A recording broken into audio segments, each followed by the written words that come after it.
This channel does not promote or promotion any illegal activities. All content provided by this channel is meant only for educational purpose only.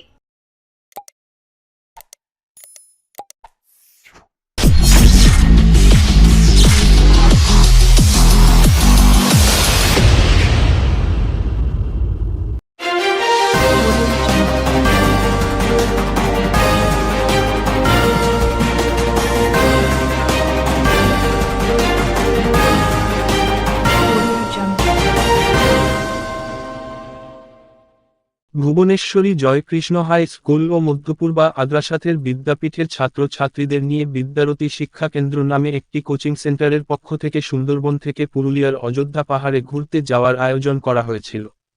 তাদের যাত্রা শুরু হলেও গতকাল রাতে একটি মর্মান্তিক দুর্ঘটনা ঘটে। ঘটনাটি ঘটে কলাছড়া কুমিরমোড়া 14 নম্বর বাস স্ট্যান্ডের কাছে গতকাল রাত আনুমানিক 2টো নাগাদ। যাত্রীবাহী বাসটিতে মোট 60 জন ছাত্রছাত্রী ও তাদের অভিভাবক ছিলেন। দুর্ভাগ্যজনকভাবে এই দুর্ঘটনায় বাসের চালক রাজু হালদার মারা যান। দুর্ঘটনাটি ঘটে যখন একটি 407 গাড়ি চাপাডাঙ্গা থেকে ডানকুনি যাওয়ার পথে মদের ফাঁকা বোতল নিয়ে বিপজ্জনক গতিতে চলছিল।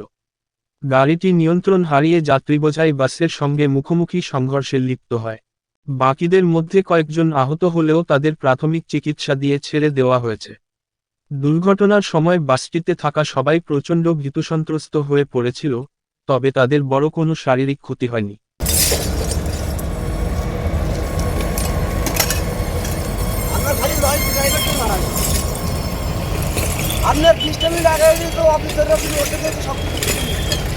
লোকাল যে দেখেছে তার থেকে জানতে হয়।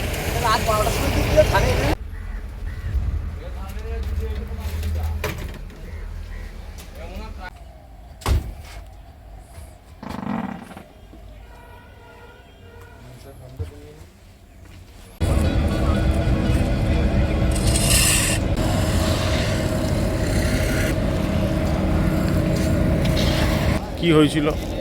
বাসটায় অ্যাক্সিডেন্ট হয়েছে আমি জানি না সঠিক, কিন্তু এখানে এসে দেখি ফেলানো, এবার জেটে কল দিয়ে 3টে জেটে কল দিয়ে ওকে তুলে নিল।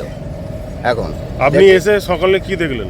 এই দেখলাম বাসটা এখানে পড়ে রয়েছে, মানে পুকুরে পড়ে আছে? হ্যাঁ, পুকুরি পড়ে আছে। তো কোথা থেকে কোথায় যাচ্ছিল বাসটি জানেন? না, এটা আমি জানি না সঠিক। কতজন মারা গেছে কিছু খবর আছে? হ্যাঁ, খালি ড্রাইভারও মারা গেছে এইটা আমি শুনেছি। কিসের ড্রাইভার? বাসের ড্রাইভার না অন্য গাড়ির ড্রাইভার? না, বাসের ড্রাইভার। আর কতজন মানুষ ইনজিওর্ড হয়েছে? আমি তো এসে আপনার দেখেছি 3 জনকে আহত হয়েছে। 3 জন পা বাঁধা আছে, এই অবস্থায় দেখেছি। আপনার